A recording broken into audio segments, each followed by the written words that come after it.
తాడేపల్లిగూడెం నుంచి ఇవాళ ఈ సమావేశానికి వచ్చిన ముఖ్యమైన పార్టీ కార్యకర్తలకు, నాయకులకు, ప్రజాప్రతినిధులకు అందరికీ కూడా హృదయపూర్వకంగా వెల్కమ్.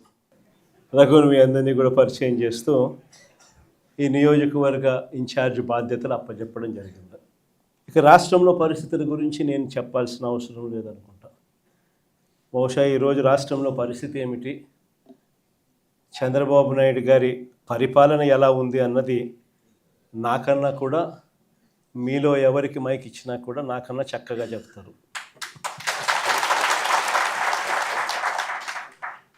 చంద్రబాబు నాయుడు గారు ఎన్నికలప్పుడు తాను ఏం చెప్పాడు, ఎన్నికలు అయిపోయి ఇవాళ 2 సంవత్సరాలు అయిపోయింది. 3వ సంవత్సరానికి సంబంధించిన బడ్జెట్ కూడా ప్రవేశపెట్టాడు. మామూలుగా ప్రతి ప్రభుత్వము కూడా 5 బడ్జెట్లు ప్రవేశపెట్టే అవకాశం ప్రజలు ఇస్తారు. అలాంటిది చంద్రబాబు నాయుడు గారికి 3 బడ్జెట్లు ఇప్పటికే ప్రవేశపెట్టాడు. అంటే ఇక మిగిలి ఉన్నది కేవలం 2 బడ్జెట్లు. ఈ 3 బడ్జెట్లు తాను ప్రవేశపెట్టిన పరిస్థితుల మధ్య చంద్రబాబు నాయుడు గారి ఈ 2 సంవత్సరాల పరిపాలన కూడా ఒకసారి పూర్తి చేసిన పరిస్థితుల మధ్య, 3వ బడ్జెట్లో కూడా అదే రకమైన మోసాలు చేస్తూ ఉన్న పరిస్థితుల మధ్య ఒక్కసారి రాష్ట్రాన్ని గమనిస్తే, చంద్రబాబు నాయుడు గారి పరిపాలన గమనిస్తే ఈరోజు మనకు కనిపించేటివి ఏమిటి అని అంటే, సూపర్ 6లు అన్నాడు, సూపర్ 7లు అన్నాడు. ఎన్నికలకు ముందు ఇంటింటికి వెళ్ళి ప్రతి ఇంటికి బాండ్లు ఇచ్చినాడు. ఆ బాండ్ల మీద పవన్ కళ్యాణ్ గారి సంతకము, ఈయన సంతకము, ఇద్దరు సంతకాలు పెట్టిన బాండ్లు ఇచ్చినారు. త్రికరణ శుద్ధితో మేమిద్దరం కలిసి ప్రమాణం చేస్తూ ఉన్నాము, జూన్ 2024 నుంచి మీ ప్రతి ఇంటికి ఇవన్నీ వస్తాయి అని చెప్పి ఏకంగా బాండ్లు ఇచ్చినారు. అలాంటి బాండ్లు ఇచ్చి సూపర్ 6లు, సూపర్ 7లు అని చెప్పి ఇవాళ అవన్నీ కూడా పూర్తిగా మోసాలుగానే మిగిలిపోయిన పరిస్థితుల మధ్య ఈరోజు మనం చంద్రబాబు నాయుడు గారి పరిపాలనలో మనం చూస్తూ ఉన్నాం. మేనిఫెస్టో అన్నది మన హయాంలో, మేనిఫెస్టో అన్నది ఒక భగవద్గీత కిందనో, ఒక బైబిల్ కిందనో, ఒక ఖురాన్ కిందనో భావిస్తూ 99% హామీలు నెరవేర్చినాము అని చెప్పి ప్రజల దగ్గరికి గర్వంగా తలెత్తుకొని చెప్పిన పరిస్థితి మన పార్టీ, మన హయాంలో జరిగితే, ఈరోజు మేనిఫెస్టో అన్నది చెత్తబుట్టలో పడేసిన పరిస్థితులు మళ్ళీ ఈరోజు చూస్తూ ఉన్నాం. కేవలం మారిందల్లా ఒక జగనే. జగన్ ఉన్నప్పుడు పరిస్థితి ఏమిటి, జగన్ లేకపోతే పరిస్థితి ఏమిటి అన్నది మాత్రమే తేడా. గమనించినట్లయితే ఈరోజు పరిస్థితి ఏమిటి అని అంటే, గతంలో చంద్రబాబు నాయుడు గారు చెప్పినట్టుగా జగన్ ఇచ్చేటివన్నింటినీ ఇస్తాను, జగన్ ఇచ్చేటివే కాకుండా అంతకు మించి సూపర్ 6లు, సూపర్ 7లు ఇస్తానని చెప్పిన పెద్ద మనిషి ఈరోజు పరిస్థితి ఏమిటి అని అంటే, బిర్యానీ పెట్టలేదు ఎలాగూ, ఉన్న పలావ్ కూడా పోయింది అని చెప్పి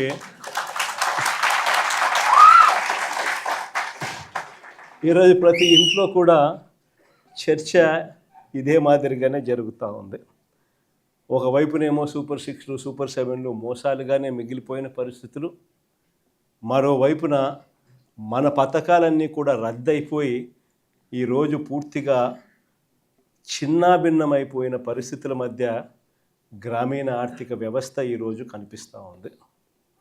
విద్య, వైద్యం, వ్యవసాయం, సుపరిపాలన, లా అండ్ ఆర్డర్, సంక్షేమం, అభివృద్ధి, ఇవన్నీ కూడా ఈరోజు తిరోగమనంలోనే కనిపిస్తూ ఉన్నాయి. ఎక్కడా కూడా ఫలాని మంచి చేశాము అని చెప్పే పరిస్థితి పోయి ఈరోజు ఎక్కడ చూసినా కూడా తిరోగమనమే కనిపిస్తుంది. ఇంకో ఆశ్చర్యకరమైన విషయం ఏమిటో తెలుసా, మన 5 సంవత్సరాల కాలంలో మనం 3,31,000 కోట్లు మనం అప్పులు మనం చేస్తే, ఆ 3,31,000 కోట్లలో 2,73,000 కోట్లు నేరుగా మీ జగన్ బటన్లు నొక్కడం, నా అక్క చెల్లెమ్మల కుటుంబాల ఖాతాల్లోకి నేరుగా డబ్బులు వెళ్ళిపోవడం చూశాం. ఆ 2,73,000 కోట్లు ఎవరి అకౌంట్లలోకి పోయాయి, వారి ఆధార్ నెంబర్లు ఏమిటి అని కూడా మనం ఇవ్వగలుగుతాం. అంతగా మనం 3,31,000 కోట్లు అప్పు తెస్తే 2,73,000 కోట్లకు ఈ మాదిరిగా మనం జమా ఖర్చు కూడా ఇవ్వగలుగుతాం ఆధార్ నెంబర్లతో సహా.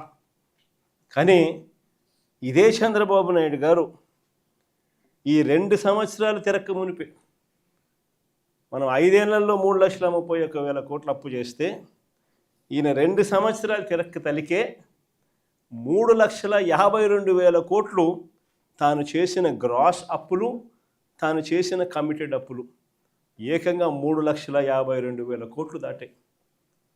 మరి ఈ 3,52,000 కోట్లు ఏమైనాయి? ప్రజలకు ఎందుకు బటన్లు లేవు? ప్రజల ఖాతాల్లోకి ఎందుకు రావడం లేదు? ఈ డబ్బంతా ఎక్కడికి పోతా ఉంది? ఎవరి జోబీల్లోకి ఈ డబ్బంతా పోతా ఉంది అన్నది ఈరోజు ప్రతి ఇంట్లో కూడా చర్చనీయాంశమే. ఆశ్చర్యం కలిగించే విషయాలు ఇవన్నీ. మన హయాంలో మనం ఎలా చేయగలిగాము? జగన్ హయాంలో జగన్ ఎలా చేయగలిగాడు? జగన్ వెళ్ళిన తర్వాత చంద్రబాబు నాయుడు ఎందుకు చేయలేకపోతా ఉన్నాడు అన్నది ఈరోజు ప్రతి ఇంట్లో కూడా చర్చ జరుగుతూ ఉంది. ఎందుకో తెలుసా? జగన్ చేయగలిగాడు, చంద్రబాబు నాయుడు ఎందుకు చేయలేకపోతా ఉన్నాడు?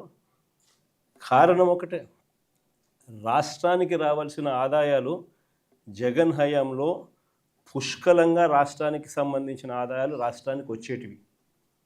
ఈరోజు చంద్రబాబు నాయుడు గారి హయాంలో ఎక్కడ చూసినా కానీ దోచుకో, పంచుకో, తినుకో.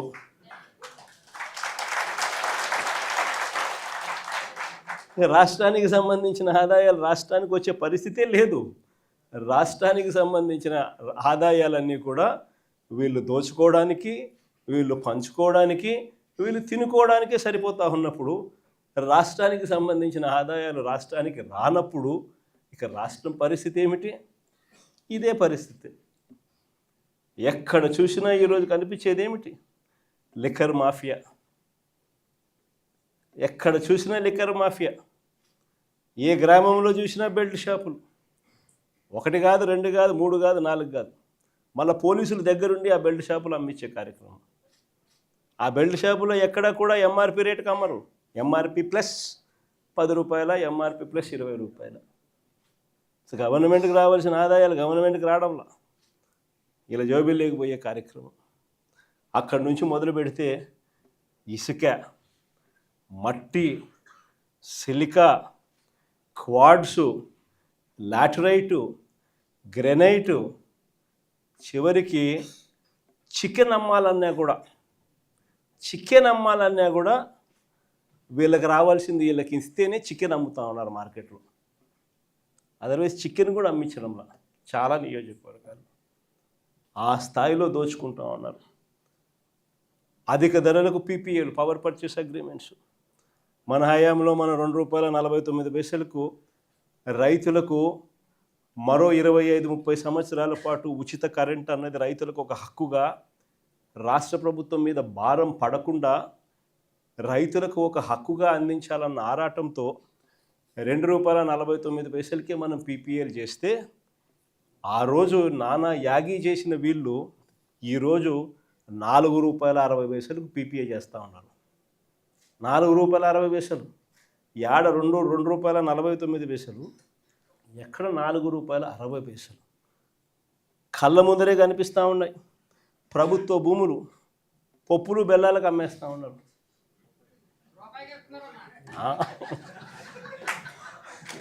కొన్ని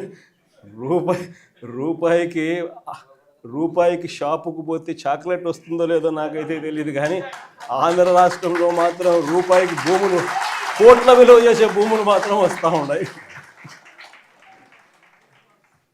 కళ్ళ ఎదిటే రిషికొండకు ఆపోజిట్ 50 ఎకరాల భూమి, ప్రభుత్వ భూమి, తన సొంత బంధువుకు, విశాఖపట్నం ఎంపీకి 5,000 కోట్ల విలువ చేసే భూమిని శనిక్కాయలకు బెల్లాలకి, అసలు అది కూడా లే, ఊరికనే రెగ్యులరైజేషన్. ఆశ్చర్యం నాకైతే. అంత దారుణంగా రాష్ట్రానికి సంబంధించిన భూములు కాజేస్తూ ఉన్నారు. ఇక అమరావతి గురించి నేను చెప్పాల్సిన పనుల, అమరావతిలో ఏం జరుగుతూ ఉంది అన్నది, ఎంతటి దారుణమైన స్కాములు జరుగుతూ ఉన్నాయన్నది మనలో అందరికీ కూడా ఇప్పటికీ అర్థమైంది. స్క్వేర్ ఫీటు కట్టడానికి 5 స్టార్ ఫెసిలిటీస్తో హైదరాబాద్లో కానీ, చెన్నైలో కానీ, బెంగళూరులో కానీ ఎక్కడైనా కూడా కట్టడానికి అయ్యే ఖర్చు 4,500 దాటదు. ఇది 5 స్టార్ లాబీసు, ఇటాలియన్ మార్బులు ఈ స్థాయిలో కట్టే కార్యక్రమాలు చేసినా కూడా అమరావతిలో మాత్రం 12,000, 14,000 అడుగు ఖర్చు. రోడ్లు వేస్తూ ఉన్నారు, 6 లేన్ రోడ్లు. నేషనల్ హైవేలు టెండర్లు పిలిస్తే 20 కోట్లు వస్తూ ఉంది. ఇక్కడ మాత్రం 53 కోట్లు లేను. ఎక్కడా లేని స్కాములు. ఎవరు ఈ స్కాముల్లో భాగస్తులు అని అంటే సాక్షాత్తు రాము, ఈనాడు వియంకుడు, బిఎస్ఆర్, బలుసు శ్రీనివాసరావు, చంద్రబాబు నాయుడు బినామీ, అంతా వీళ్ళే. వీళ్ళకి మళ్ళీ ఏంది కొత్తగా మొబిలైజేషన్ అడ్వాన్స్. ఇంతకుముందు ఎప్పుడూ లేదు మొబిలైజేషన్ అడ్వాన్స్ చేయడమైంది కొత్తగా. ఇంతకుముందంతా వర్కులు చేస్తే బిల్లు ఇచ్చే పరిస్థితి. ఇక్కడ చంద్రబాబు నాయుడు హయాంలో వర్కులు చేయాల్సిన పనిలే. కాంట్రాక్టర్లు మనోళ్ళే, మనకు సంబంధించిన వాళ్ళే, ఈనాడు, బలుసు, ఇల్లే, అంతా ఇల్లే. అడ్వాన్సు 10%, ఒక్కొక్కరికి 6,000 కోట్లు వర్కులు అంటే ఒక్కొక్కరికి 600 కోట్లు అడ్వాన్సులు. వర్కులు చేయడం కదా దేవుడు వరకు ఫస్ట్ మొబిలైజేషన్ అడ్వాన్సులు 600 కోట్లు ఒక్కొక్కరికి. ఈ స్థాయిలో దోచేస్తూ ఉన్నారు.